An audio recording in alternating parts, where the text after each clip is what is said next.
And welcome back to my channel. कैसे हो आप लोग? आई होप आप सब लोग बढ़िया होंगे। सो आज की जो वीडियो है इसमें हम थोड़ा सा अकाउंट्स का जो बेसिक है इसको समझेंगे, ठीक है। सो अकाउंट्स को समझने से पहले हमें समझना पड़ेगा कि अकाउंटिंग का मतलब क्या होता है, ठीक है।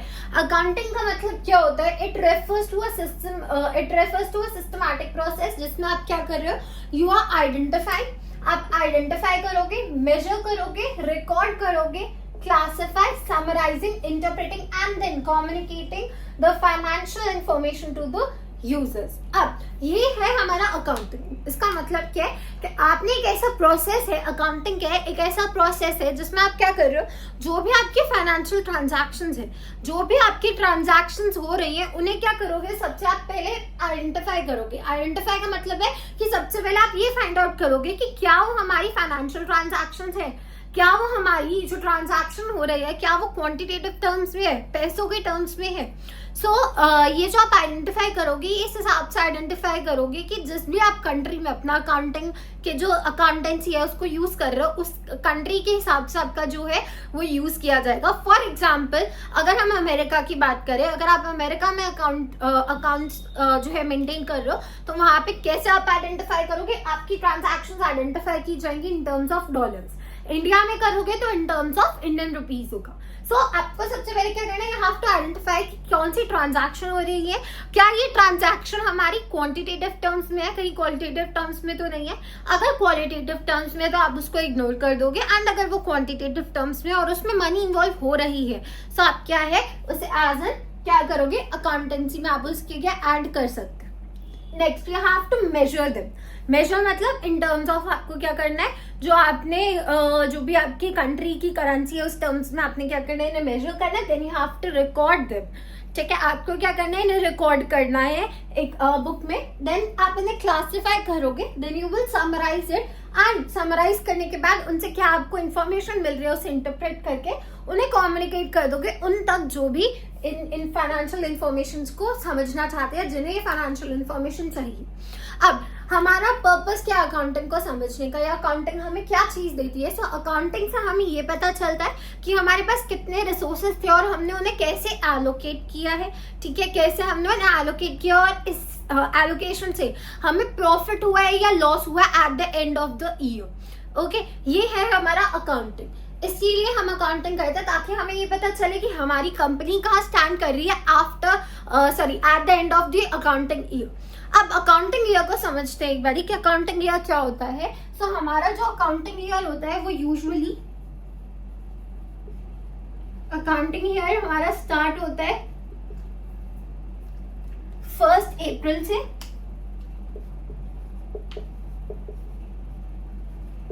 टिल 31 मार्च तक। तो ये हमारा अकाउंटिंग ईयर होता है। हमारा अकाउंटिंग ईयर जो है वो जनवरी टू दिसंबर वाला नहीं चलता है। वो जो ईयर होता है उसे आप कैलेंडरिक ईयर बोलते हो, एंड इससे आप क्या है अकाउंटिंग ईयर बोलते हो। अकाउंटिंग ईयर कब से स्टार्ट होता है ये आपको याद रखना पड़ेगा। 1 अप्रैल टिल 31 मार्च जो है हमारा ये पूरा अकाउंटिंग ईयर चलता है, ठीक है। अब हमारे पास क्या है कि हमें अब समझना है कि हमारे अकाउंटिंग की जो हमारा अकाउंटिंग है इसकी क्या कैरेक्टरिस्टिक्स हैं या इसके क्या एट्रीब्यूट्स हैं, ठीक है। सो जो मैंने यहाँ पे लिखा है ना, यही इसके कैरेक्टरिस्टिक या एट्रीब्यूट आप बोल सकते हो, ठीक है।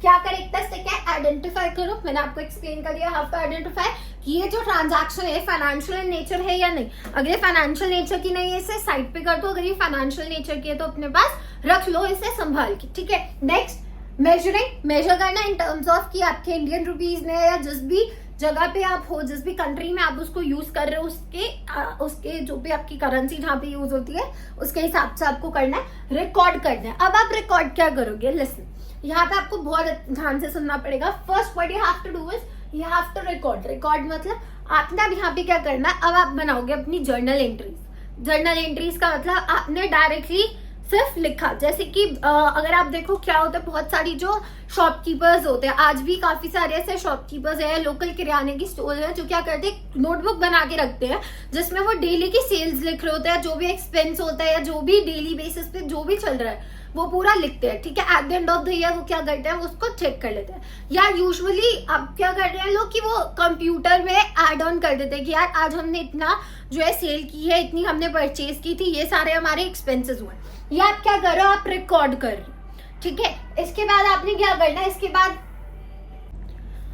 हम लोग बात कर रहे थे जर्नल की। तो जर्नल क्या होता है, देखो जर्नल हमारी एक ओरिजिनल बुक होती है, ठीक है। इसमें क्या आपने जो भी रॉ आपका डाटा है वो आप डायरेक्टली इसमें लिख दोगे। अब जर्नल जो होती है वो हमारी 3 to 4 टाइप्स की होती है। एक जर्नल जो हमारी होती है, मैं यहाँ पे आपके लिए लिख देती हूँ। जर्नल हमारी एक होती है cash book,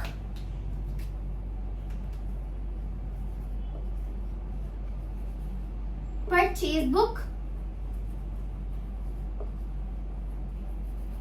and sales book. अभी समझना, जो कैश बुक होती है, कैश बुक में हम लोग कौन सा लिखते हैं, वो सारी ट्रांजैक्शन जिसमें कैश इन्वॉल्व है। अब कैश तो हर जगह इन्वॉल्व है, आप बोलोगे राइट। अगर आपने किसी से उधार पे सामान लिया, उससे आप पैसे तो बाद में पे करोगे, सो यहाँ पे भी क्या है, कहीं ना कहीं कैश इन्वॉल्व है। बट कैश बुक क्या कहता है, आपको सिर्फ वही वाली जो एंट्रीज है कैश बुक में लिखनी है, कैश बुक के अंदर आपको नोट डाउन करनी है, जो कि आप जिसमें आप इमीडिएटली कैश के बदले सामान ले रहे हो, ठीक है। अगर मैंने कुछ चीज परचेज की है तो उसके बदले मैं उसी टाइम पे ही कैश दे रही हूँ। परचेज बुक क्या कहता है कि मैंने कुछ चीज परचेज की, मान लो मैंने अपने बिजनेस के लिए जो है सामान मंगाया है किसी से, पर वो मैंने क्या है उधारी पे मंगाया है, ठीक है। सो वो मेरा क्या है, सारा परचेज बुक में आ जाएगा। यही अगर वो जो सामान है मैंने उनको एज पर एडवांस दे के या पहले पैसे दे के उनसे फिर वो मंगाया, तो वो मेरी कैश बुक में ऐड ऑन हो जाएगा। एंड सेल्स बुक भी यही बोलती है कि जो भी मैंने सेल्स की है उधारी पर, ठीक है, कोई मुझसे सामान लेके गया उधार पर, वो सारा का सारा क्या है मेरी सेल्स बुक में आएगा। अगर वो मुझे पैसे देके जा रहा है और फिर मुझसे सामान लेके जा रहा है तो वो मेरा कैश बुक में आएगा। आई होप इतनी चीज आपको क्लियर हो गई होगी। नेक्स्ट अगर हम बात करें, जो हमारा था रिकॉर्डिंग के बाद आपको क्लासिफाई करना। क्लासिफाई का मतलब क्या है, अब जो आपकी ट्रांजैक्शंस है आपने एक जगह पे नोट डाउन कर ली, बट क्या उन सबसे आपको एक प्रॉपर इन्फॉर्मेशन मिल पा रही है कि आपने क्या जो आपकी बिजनेस है वो लॉस में है या प्रॉफिट में चल रहा है, या आपका कितना सेल हुआ है, या क्या एक्सपेंसेस है आपके, राइट, या आपको नहीं पता चलेगा। सो आपको इसको क्या है, या भी आपका जब आप रिकॉर्ड कर रहे हो, ये क्या है, कहीं ना कहीं आपको एक रॉ डाटा है। अब इस रॉ डेटा को आपको इन्फॉर्मेशन में खुद बदलना पड़ेगा। इसका मतलब जब आप क्लासिफाई करोगे इसे, तो कहीं ना कहीं आपको कुछ चीजें क्लियर होनी स्टार्ट होगी। क्लासिफाई कैसे करते हो, आप लेजर बना दो। क्लासिफिकेशन के लिए आपको क्या करना है, लेजर क्रिएट करना है। लेजर्स जो होते हैं ये हम आगे डिस्कस करेंगे कि लेजर का मतलब क्या होता है, इसके ऊपर एक सेपरेट टॉपिक है। अभी सिर्फ इतना समझ लो, जैसे आपने कोई भी सेल की है, ठीक है, अब जब आप कुछ भी सेल करोगे तो आप उस पर्सन का नेम लिख रहे हो। लेट्स आपका वो एक परमानेंट कस्टमर है, तो आपने क्या उसका जो नेम है वो अपनी बुक्स में सेव कर रखा है। और एक एग्जांपल लेते हैं, मैं राम को जो है गुड्स सेल करती हूँ, ठीक है। तो अब मैं क्या करूंगी, लेजर अकाउंट बनाऊंगी। ये टी शेप अकाउंट होता है, इसमें हम क्या करेंगे कि हम लेजर में लिखेंगे प्रॉपर्ली कि राम का अकाउंट है, राम के अकाउंट में कितना उसको मैंने सामान बेचा है, कैश उसने कितना मुझे दिया है, या कितना मैंने उसको जो है उसको क्रेडिट पे सामान बेचा है, ठीक है। सो अगर आपको याद हो, जिसने भी मेरी डिप्रिसिएशन जो डिप्रिसिएशन का चैप्टर है उसको जब मैं करवा रही थी, उसके अगर किसी ने वीडियोस देखी है तो उसमें ध्यान से देखना, जो मैं अकाउंट्स बना रही हूँ वहाँ पे डिप्रिसिएशन अकाउंट हो गया, प्रोविजन फॉर डिप्रिसिएशन अकाउंट हो गया, मशीनरी अकाउंट हो गया, ये सारी क्या हमारी लेजर्स ही होती है, ठीक है। अब जब आपने इन्हें क्लासिफाई कर दिया, अब आप इन्हें समराइज करोगे। समराइज कैसे करोगे, अब हम बनाएंगे हमारी जो फाइनल स्टेटमेंट्स होती हैं। अब ये फाइनल स्टेटमेंट कौन सी होती है, आप इन्हें ट्रायल बैलेंस होता है, trading and profit and loss account होता है, देन हमारे पास बैलेंस शीट होती है, ठीक है। ये तीन चीजें जो है हमारी समराइजिंग में हेल्प करती हैं, और इन्हें हम क्या कहते हैं, फाइनल स्टेटमेंट्स बोलते हैं। जब आप ये कर लेते हो, अब आप इंटरप्रेट करोगे। इंटरप्रेट के लिए आप क्या करते हो, आपके पास कुछ रेशियोज होती हैं, ठीक है, आपके पास कुछ अकाउंटिंग रेशियोज होती हैं, आप इनको फाइंड आउट करते हो और फिर इनसे आप क्या है इंटरप्रेट कर सकते हो कि हमारा जो कंपनी है वो लिक्विड है क्या, वो इतना अच्छा है कि अगर मान लो कि अगर हमें अपनी जो भी हमारी विद इन ईयर वाली जो भी सारी हमारी लाइबिलिटीज है या जो भी हमारे एक्सपेंसेस हम उन्हें कंप्लीटली उनको दे सकते हैं या नहीं, या हमारे पास इतने पैसे हैं या नहीं, ठीक है। आपको प्रॉपर एक इन्फॉर्मेशन मिल जाती है उस पर्टिकुलर कंपनी के बारे में, आप इंटरप्रेट करते हो, ठीक है। इंटरप्रेट के बाद क्या है, कम्युनिकेट करने में फाइनेंशियल यूजर्स तक इस इंफॉर्मेशन को। अब हमारी ये इंफॉर्मेशन किन लोगों के लिए जरूरी हो सकती है? ये इंफॉर्मेशन हमारे खुद के पर्सनल, जो हमारे कंपनी में जो लोग काम कर रहे हैं उनके लिए इंपॉर्टेंट हो सकती है, जो हमारे कंज्यूमर्स हैं उनके लिए इंपॉर्टेंट हो सकती है, राइट? या जो हमें सामान बेचते हैं उनके लिए इंपॉर्टेंट है, क्योंकि उनको इससे पता चलेगा कि यार हमें इन्हें सामान देना चाहिए नहीं, बाय चांस हम इन्हें क्रेडिट पे सामान दे दें और आगे चल के ये पैसे हमें पे ही ना कर पाए, सो कहीं ना कहीं उनकी कंपनी भी लॉस में जा सकती है। सो ये जो सारी इंफॉर्मेशन है ये इन लोगों के लिए इंपॉर्टेंट है। प्लस जो लोग हमारी कंपनी में इन्वेस्ट करना चाहते हैं उनके लिए बहुत जरूरी होती है। सो आजकल तो बहुत सारे, मतलब मोस्टली लोगों को पता ही है कि जो हमारे स्टॉक्स होते हैं क्या होता है, और ये भी पता है कि स्टॉक्स में इन्वेस्ट करने से पहले आप क्या करते हो, सबसे पहले कंपनी को खोल के देखते हो, उसकी जो पास्ट इंफॉर्मेशन है, जो पास्ट की उसकी एक्टिविटीज रही है या जो पास्ट में उसकी परफॉर्मेंस रही है, आप उसको पहले एक बार देखते हो कि भाई यहाँ पे इन्वेस्ट करना इज बेटर और नॉट, राइट? सो ये आपका क्या है, कहीं ना कहीं आपको अकाउंटिंग इन्फॉर्मेशन जो है प्रोवाइड कर रहे हैं, ठीक है? ये हमारा क्या हो गया, आपने अब समझ लिया कि अकाउंटिंग क्या होता है, अकाउंटिंग की क्या कैरेक्टरिस्टिक्स एंड एट्रीब्यूट्स है, एंड हमारा अकाउंटिंग ईयर क्या होता है। अब हमारा यहाँ पे ये समझना जरूरी है कि हमारा अकाउंटिंग कौन से मेथड्स यूज करते हैं, ठीक है? कोई भी एंट्री को जब आप लोग उसमें रिकॉर्ड कर रहे हो तो आप कौन से जो है मेथड्स यूज कर सकते हो। सो मेनली अकाउंटिंग दो ही मेथड्स यूज करता है, एक होता है हमारा डबल एंट्री सिस्टम और दूसरा होता है सिंगल एंट्री सिस्टम। अकाउंटिंग हमारा दो ही मेथड यूज करता है, एक होता है हमारा double entry system and single entry system.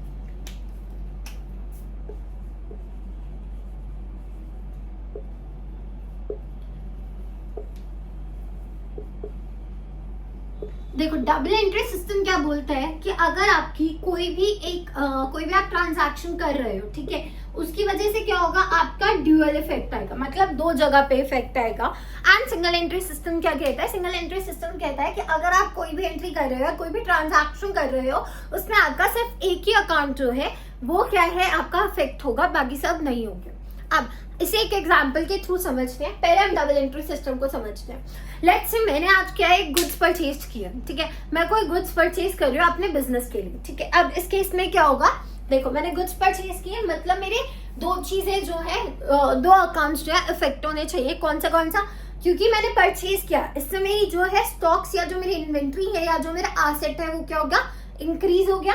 तो यहाँ पे स्टॉक कहीं ना कहीं मेरा इन्वॉल्व हो रहा है, जैसे कि हम क्या है एसेट लिखते हैं, ठीक है, क्योंकि मेरा स्टॉक हम लोग ले रहे हैं और यहाँ पे मेरे को पैसे जो है देने हैं, मतलब मेरे पैसे क्या है, कम हो रहे हैं, तो इसलिए यहाँ पे कैश भी लिख सकते हो। अगर मैंने मान लो चेक के थ्रू दिया है तो मेरा बैंक भी इन्वॉल्व है, ठीक है। ये मैं आपको डबल एंट्री सिस्टम का एक एग्जांपल दे रही हूँ। सो यहाँ पे मेरा स्टॉक भी इन्वॉल्व होगा और कैश या बैंक जिससे भी मैंने पे किया है वो भी इन्वॉल्व होगा।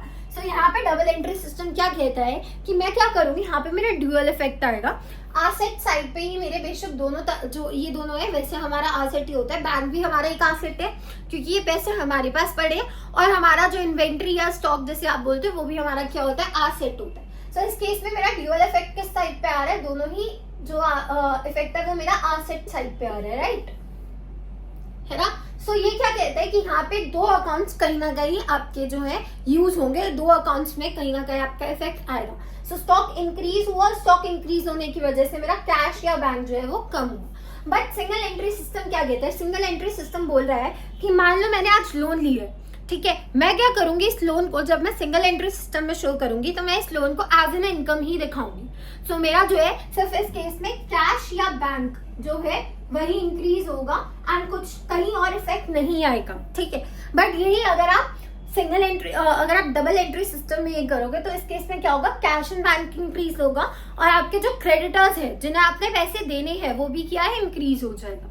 सो आई होप आपको इन दोनों के बीच में डिफरेंस समझ आ गया होगा। अब जो है हम समझते हैं कि हमारा अकाउंटिंग, बुक कीपिंग और अकाउंटेंसी में क्या फर्क है।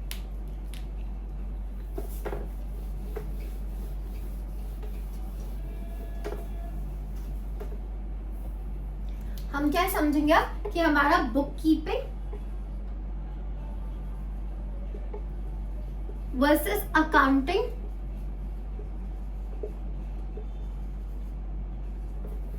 Versus accountancy. अच्छा देखो, बुक कीपिंग क्या होता है? बुक कीपिंग कहीं ना कहीं अकाउंटिंग का ही एक पार्ट है, ठीक है। बुक अकाउंटिंग जो एक वाइडर टर्म है, बुक कीपिंग उसमें कहीं ना कहीं एक पार्ट होता है। बुक कीपिंग क्या है? देखो आपने जब मैं आपको अकाउंटिंग समझा रही थी, मैंने आपको बोला अकाउंटिंग क्या एक सिस्टमैटिक प्रोसेस है। आपने इसमें क्या करना है? सबसे पहले आइडेंटिफाई करना है, फिर मेजर करना है, रिकॉर्ड करना है और क्लासिफाई करना है। जब आप क्लासिफाई कर लेते हो उसके बाद मैं आपको यहाँ पे लिख के बता देती हूँ एक मिनट। बुक कीपिंग में क्या है? आपको आइडेंटिफाई करना है कि आपकी कौन सी ट्रांजैक्शंस हो रही है, वो फाइनेंशियल नेचर की है या नहीं, ठीक है। आइडेंटिफाई के बाद आपको क्या करना है? You have to measure then you have to record them and then you have to classify them. So ये जो हमारे चार जो हम ये स्टेप्स यूज कर रहे हैं, ये सारी हमारी बुक कीपिंग का पार्ट होती है, ठीक है। सो बुक कीपिंग क्या है कि सिर्फ आपको रिकॉर्ड करना है और क्लासिफाई करना है कि आपकी क्या ट्रांजैक्शंस हुई है। अकाउंटिंग क्या कहता है? आपने जो ये आइडेंटिफाई, मेजर, रिकॉर्ड, क्लासिफाई, इसके बाद जो भी आप आगे के स्टेप्स करोगे वो सारे किस में आएंगे? अकाउंटिंग में आएंगे। और अकाउंटेंसी क्या कहता है? अकाउंटेंसी कहता है कि जो भी आप इन सबको, जो भी आप ये सारे स्टेप्स यूज कर रहे हो, इसमें आपको कुछ रूल्स एंड रेगुलेशंस यूज करनी पड़ती है, ठीक है। कई बार ये आपको कुछ ऐसे कुछ एक्सेप्शंस होते हैं जो कि आपको पहले से बताए जाते हैं कि आपको इन एक्सेप्शंस को जो है दिमाग में लेके अपनी बुक कीपिंग या अपनी अकाउंटिंग को आगे बढ़ाना है। सो वो सारे क्या अकाउंटेंसी प्रोवाइड करता है। सो सिंपल वर्ड्स में आपने आइडेंटिफाई, मेजर, रिकॉर्ड और क्लासिफाई किया तो वो बुक कीपिंग है। इसके बाद जब आपने क्लासिफाई करके इन्हें समराइज, इंटरप्रेट और इन्हें जो आपके यूजर्स है जिनको ये इन्फॉर्मेशन चाहिए उन तक पहुंचाया तो आपका अकाउंटिंग का पार्ट हो जाएगा। एंड जो भी आप इन दोनों के अंदर जो भी प्रोसीजर्स यूज कर रहे हो, जो भी रूल्स एंड रेगुलेशंस यूज कर रहे हो, जैसे कि हम अभी आगे पढ़ेंगे कि credit word comes in and debit word comes in and credit word goes out, right. ऐसे बहुत सारे रूल्स होते हैं कि आपको एसेट एंड लायबिलिटी अकाउंट जो है वो आपका सेम होना चाहिए। Asset is equals to liability plus capital, right. ये सब जो भी आप आगे चल के जो भी स्टैंडर्ड्स पढ़ोगे, अकाउंटिंग स्टैंडर्ड्स या जो भी आप रूल्स एंड रेगुलेशंस पढ़ोगे, ये किसका पार्ट होता है? ये अकाउंटेंसी का पार्ट होता है। आई होप आपको इतना क्लियर होगा। आज की वीडियो में इतना ही। नेक्स्ट वीडियो में हम समझेंगे कुछ बेसिक टर्म्स अकाउंटेंसी की, जैसे लायबिलिटीज, एसेट्स, कैपिटल और ये सारे की इनका मतलब क्या होता है, ठीक है। एंड उसके बाद मैं आपको डायरेक्टली स्टार्ट करवाऊंगी हमारे अकाउंटिंग इक्वेशंस के साथ।